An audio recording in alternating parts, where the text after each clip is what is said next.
Olá, Deus abençoe a sua vida, Deus abençoe esse dia. Vamos começar mais um livro da Bíblia. Hoje nós começamos o livro de Atos dos Apóstolos. Esse é um livro histórico, conta a história do início da igreja. O autor de Atos também é Lucas. Lucas vai escrever o evangelho que leva o seu nome, escreve também o livro de Atos. Eu gosto muito do livro de Atos e nós vamos mergulhar nele agora. E hoje vamos ler os 3 primeiros capítulos do livro de Atos. Vamos lá? Primeiro capítulo, capítulo 1. Olha como Lucas começa. Em meu livro anterior, Teófilo, escrevi a respeito de tudo que Jesus começou a fazer e a ensinar, até o dia que foi elevado aos céus, depois de ter dado instruções por meio do Espírito Santo aos apóstolos que havia escolhido. Então nós percebemos que o livro de Atos é a sequência do Evangelho de Lucas, destinado à mesma pessoa, a Teófilo.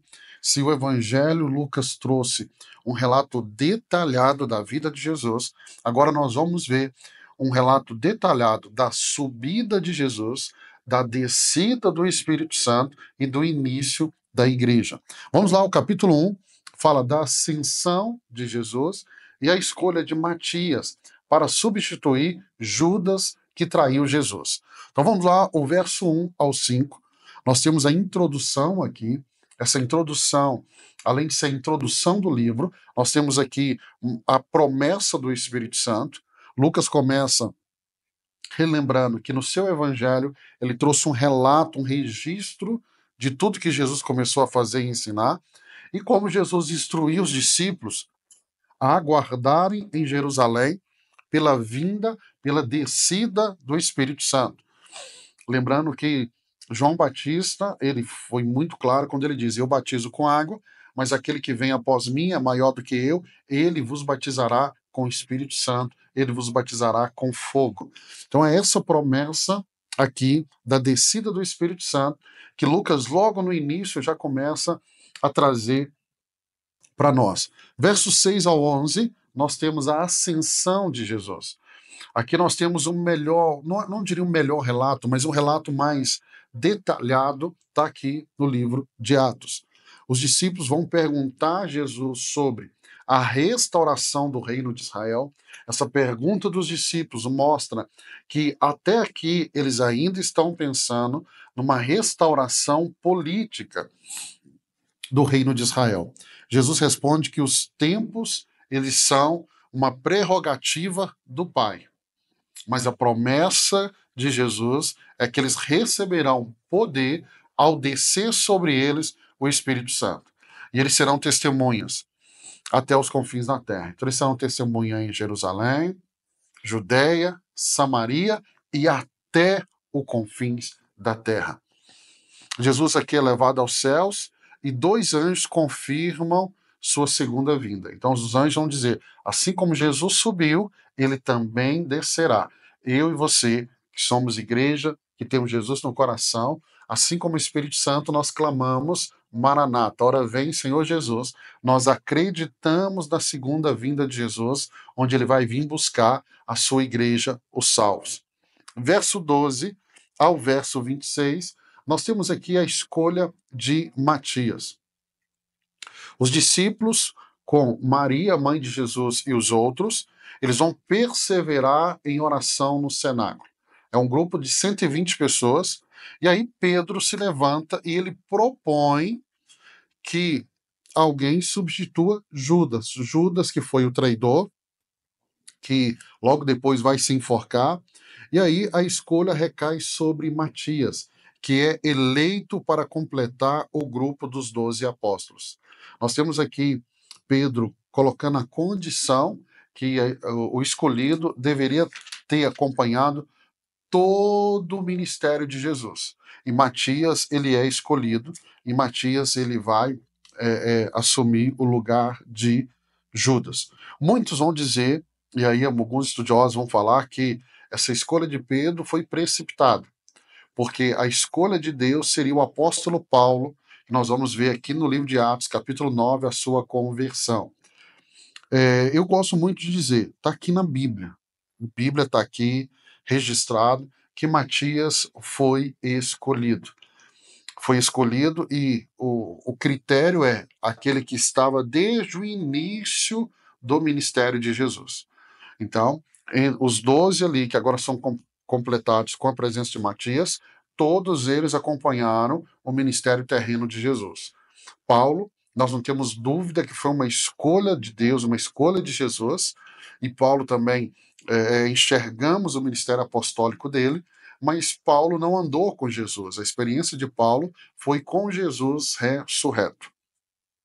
Vamos para o capítulo 12, capítulo 12, capítulo 12, capítulo 2, capítulo 2.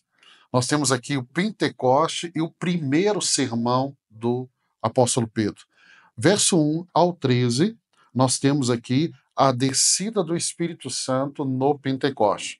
Então, no dia de Pentecoste, Pentecoste é uma das principais festas dos judeus, estabelecida lá no Velho Testamento, nós lemos sobre isso. O Espírito Santo ele vai descer sobre os discípulos em forma de línguas de fogo. E eles vão começar a falar diferentes idiomas. E nós temos ali judeus de várias nações que vão ouvir o evangelho na sua própria língua e ficam maravilhados. Enquanto vão ter um outro grupo que vão zombar, falar que os discípulos eles estão embriagados. A descida aqui do Espírito Santo é algo fantástico. Hoje, no dia que eu estou gravando para você esses capítulos, meu filho Samuel me ligou e ele está estudando nos Estados Unidos, fazendo um seminário, e ele foi contar a experiência dele com um amigo. Esse amigo não fala português e o Samuel foi orar por ele, e ele orou em português. E esse jovem que é americano, não fala português, não entende português, e quando ele terminou de orar, esse jovem falou com ele: Olha, Samuel, eu entendi tudo o que você orou. E ele foi repetindo em inglês a oração do Samuel. E ele me ligou muito empolgado: Pai, que experiência linda.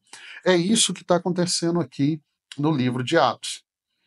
No livro de Atos, pessoas de todas as nações, o Espírito Santo desce, distribuindo línguas como de fogo, e as pessoas estavam ouvindo no idioma delas. Muitos estudiosos vão falar que Atos 2 é um apontamento da igreja para missões, ou seja, o evangelho alcançando várias nações. E eu acredito também nisso aqui, porque vamos ver no livro de Atos, aqui começa a igreja, aqui inicia a igreja, e essa igreja vai se espalhar até chegar às nações. Verso 14 até o verso 36, nós temos o primeiro sermão de Pedro. Pedro, cheio do Espírito Santo, ele levanta-se para pregar e ele vai explicar que o evento que está acontecendo é o cumprimento da profecia lá de Joel, a profecia do derramamento do Espírito Santo. Então ele proclama que Jesus crucificado e ressuscitado é o Messias, e ele vai citar agora mais uma passagem do Velho Testamento. Ele cita o Salmo 16 para mostrar que a ressurreição de Cristo estava profetizada. Então vamos ver o sermão de Pedro, um sermão onde ele vai lá em Oséias, Joel capítulo 2, verso 28 ao verso 32, e ele cita também o Salmo 16 para falar da ressurreição de Jesus. Verso 37 ao 41, nós temos o resultado da pregação de Pedro. Primeira pregação, 3.000 pessoas se convertem. Os ouvintes, eles são convencidos no seu coração e eles perguntam o que devem fazer. E aí Pedro vai instruí-los a se arrependerem e serem batizados em nome de Jesus para receberem o Espírito Santo. E cerca de 3.000 pessoas creem e são acrescentados à igreja. Então a igreja começa ali naqueles 120, onde o Espírito Santo é derramado, Pedro começa a pregar e agora 3.000 pessoas se convertem. Quando eles perguntam o que eles precisavam fazer, a resposta de Pedro é: se arrependam e sejam batizados. Pastor, o que eu preciso fazer hoje? Nós não estamos no tempo de Pedro. Hoje, o que eu preciso fazer? A mesma coisa. Arrependimento e batismo. Eu preciso me arrepender, eu preciso ser batizado no nome de Jesus. Verso 42 ao verso 47, nós temos aqui o primeiro relato da vida em comunidade dos primeiros cristãos. Eu gosto muito, porque nos ensina como devemos viver em comunidade. Os primeiros cristãos, eles dedicam-se ao ensino dos apóstolos, à comunhão, ao partir do pão e às orações. Eles estão vivendo em unidade. Vão compartilhar suas posses, experimentam a graça de Deus e eles vão crescendo diariamente em número. Deus vai acrescentando aqueles que são salvos. Então vamos lá. Eles dedicam ao ensino dos apóstolos, essa base, a Bíblia, este ensino é onde nós precisamos estar alicerçados, a comunhão, e na comunhão, dentro da comunidade, é que nós somos edificados, nós somos aperfeiçoados, nós precisamos ter essa comunhão no partir dos pães e também na oração. Nós vamos ver que eles vão compartilhar suas posses, nós vamos ver isso se repetindo nos primeiros capítulos. Pastor, essa questão de compartilhar suas posses, a Bíblia fala tão claro sobre generosidade. Nós temos que ter um coração generoso. O compartilhar aqui que eles estavam fazendo é porque essa igreja, nesse primeiro momento, eles acreditavam que Jesus ia voltar a qualquer momento. Lembra capítulo 1? Jesus subiu e os anjos falaram: olha, assim como vocês viram ele subir, vocês vão ver ele descer. Então essa igreja ela acreditava que Jesus ia voltar naquele momento. E isso era um dos pontos que fazia com que eles compartilhassem ainda mais as suas posses. Pastor, Jesus não voltou nesse tempo, nós aguardamos, nós acreditamos que ele está muito próximo pelos sinais, nós vamos ver isso nos demais livros à frente, aqui no Novo Testamento. Mas entenda, nós devemos compartilhar, abençoar, ser generoso com os nossos irmãos. Vamos para capítulo 3. Capítulo 3, temos a pregação de Pedro no capítulo 2, essa grande conversão, o início da igreja. Agora, no capítulo 3, nós temos uma cura de um paralítico, e aí vamos ter o segundo sermão de Pedro. Verso 1 ao 10, nós temos a cura do paralítico no templo.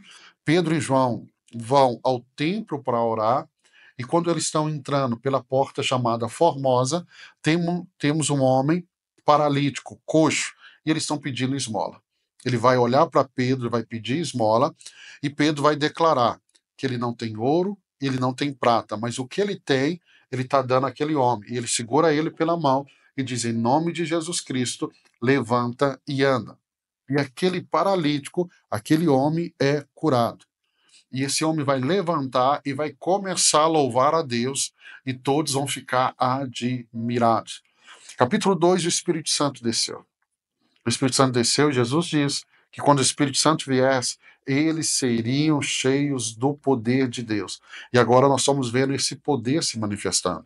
O verso 11 ao verso 26, as pessoas vão ver a cura desse paralítico que ficava ali na porta do templo pedindo esmola. Todos conheciam ele, e Pedro aproveita a oportunidade para pregar. Aqui é o segundo sermão de Pedro.